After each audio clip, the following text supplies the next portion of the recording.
شروع کرتا ہوں پاک پروردگار کے نام سے جس کے قبضہ میں میری جان ہے، جو چاہے بادشاہ کو فقیر کر دے یا فقیر کو بادشاہ کر دے۔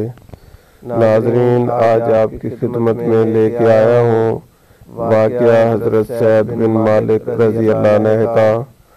حضرت سعد بن مالک فرماتے ہیں کہ میں اپنی ماں کی بہت ہی خدمت کیا کرتا تھا اور ان کا پورا اطاعت گزار تھا۔ جب مجھے خدا نے اسلام کی طرف ہدایت کی تو میری والدہ مجھ پر بہت بگڑی اور کہنے لگی، بچے یہ نیا دین تو کہاں سے لے کے آیا ہے؟ سنو، میں تمہیں حکم دیتی ہوں کہ اس دین سے دستبردار ہو جاؤ، ورنہ نہ میں کھاؤں گی نہ پیوں گی اور یوں ہی بھوکی مر جاؤں گی۔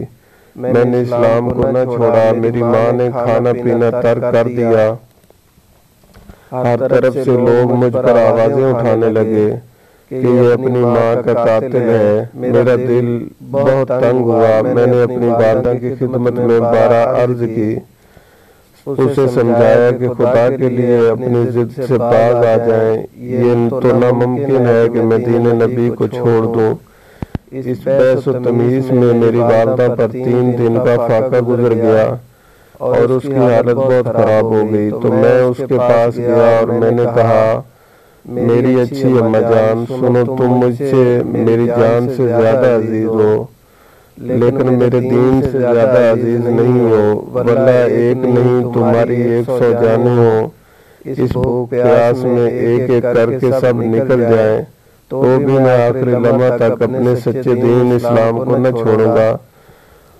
اب میری ماں مایوس ہو گئی اور کھانا پینا شروع کر دیا۔ ناظرین کرام، یہ واقعہ تفسیر ابن کثیر جلد نمبر 4 سے لیا گیا ہے۔